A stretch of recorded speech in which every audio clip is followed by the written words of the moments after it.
ओम नमो भगवते वासुदेवाय। नमस्कार दोस्तों, आज के इस वीडियो में हम सुनेंगे उत्पन्ना एकादशी व्रत की कथा। साल में वैसे तो 24 एकादशियाँ होती हैं। हर माह में 2 एकादशी होती हैं, एक शुक्ल पक्ष की एकादशी और दूसरी कृष्ण पक्ष की एकादशी। जो भी व्यक्ति एकादशी का व्रत करना चाहते हो उन सभी के लिए यह बहुत ही जानना जरूरी है। कब से एकादशी का व्रत शुरू करना चाहिए? उत्पन्ना एकादशी सबसे पहली एकादशी मानी जाती है। इस एकादशी से ही आपको अपने व्रत की शुरुआत करनी चाहिए। वैसे तो व्रत, पूजा पाठ, धर्म इत्यादि जितने भी कार्य होते हैं यह सभी आप कभी भी कर सकते हैं, लेकिन यदि सही तरीके से किया जाए, सही समय पर किया जाए तो वह अनंत गुना पुण्यों को देने वाला होता है। उत्पन्ना एकादशी के दिन ही एकादशी माता का जन्म हुआ था। इसी के लिए इसे उत्पन्ना एकादशी के नाम से जाना जाता है। इस व्रत के प्रभाव से व्यक्ति के वर्तमान समय के जितने भी पाप होते हैं वह नष्ट हो जाते हैं और इसके साथ ही पिछले जन्म के भी संपूर्ण पापों का नाश हो जाता है। कई पीढ़ियों तक यह मोक्ष को देने वाली मानी जाती है। एकादशी माता और भगवान विष्णु दोनों की ही पूजा उत्पन्ना एकादशी में की जाती है। जन्म मरण के बंधन से सदैव के लिए मुक्ति प्राप्त होती है। आइए उत्पन्ना एकादशी की व्रत की कथा हम सुनते हैं। सबसे पहले हम भगवान श्री कृष्ण, भगवान श्री वासुदेव, भगवान श्री विष्णु हरि का नाम स्मरण करते हैं, फिर कथा आरंभ करेंगे। ओम नमो भगवते वासुदेवाय। पौराणिक काल की बात है।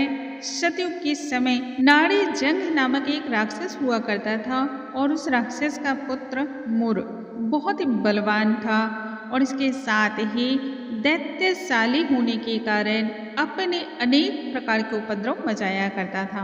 दानवी प्रवृत्ति होने के कारण यदा कदा अपनी दानव के स्वरूप और बल का प्रचार प्रसार किया करता था। मुर ने इंद्र, वरुण, यम, वायु, अग्नि, चंद्रमा और ईश जैसे जितने भी देवतागण थे उन्हें उनके अधिकार से वंचित कर दिया और उनके अधिकारों पर उसने स्वयं आधिपत्य स्थापित कर लिया था। सभी देवता उससे पराजित हो चुके थे और अत्यंत ही दुखी भी थे। परेशान होकर के वह सभी भगवान शिव की शरण में जा पहुँचे। देवादिदेव महादेव की उन्होंने स्तुति की और भगवान शिव को उसके बाद उन्होंने सारी व्यथा कह सुनाई। तब महादेव ने उन्हें इस कार्य हेतु एक समाधान बताया। उन्होंने कहा, इस कार्य हेतु तुम सभी को भगवान विष्णु की शरण में जाना चाहिए, वही तुम्हारी समस्या का समाधान भी करेंगे। भोलेनाथ की आज्ञा का पालन करते हुए और अपनी समस्या का समाधान हेतु देवतागण भगवान श्री हरि विष्णु के पास जा पहुँचे। भगवान श्री हरि को उन्होंने प्रणाम किया, स्तुति की और फिर विस्तार से सारी पीड़ा कह सुनाई। तब भगवान विष्णु ने सभी देवताओं को वचन दिया कि वह उनकी समस्या का निदान बहुत जल्द करेंगे। इसके लिए आप सभी निश्चिंत हो जाएं। तब सभी देवतागण अपने अपने स्थान को पधार गए।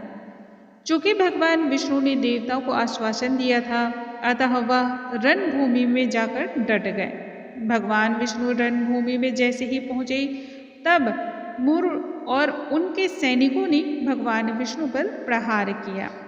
यह युद्ध बहुत लंबे समय तक चलता रहा और एक समय ऐसा आया जब इस युद्ध का अंत नजदीक होने लगा। 10,000 वर्षों तक इस युद्ध के पश्चात मुर के जितने सैनिक थे उन सभी का विनाश हो गया। वह सभी मृत्यु को प्राप्त हो गए, लेकिन मुर वहां से भाग निकलने में कामयाब हो गया। अपने प्राणों को बचाता हुआ वह वहां से भाग निकला। 10,000 सालों तक युद्ध चलने के कारण श्री हरि युद्ध करते करते थक गए थे, तो उन्हें विश्राम की जरूरत महसूस हुई। उन्होंने विश्राम हेतु बद्रिका आश्रम की एक गुफा में ही आश्रय लिया और वहीं पर आराम करने लगे। कुछ समय के पश्चात मोर भी भगवान विष्णु का पीछा करते करते वहां जा पहुंचा।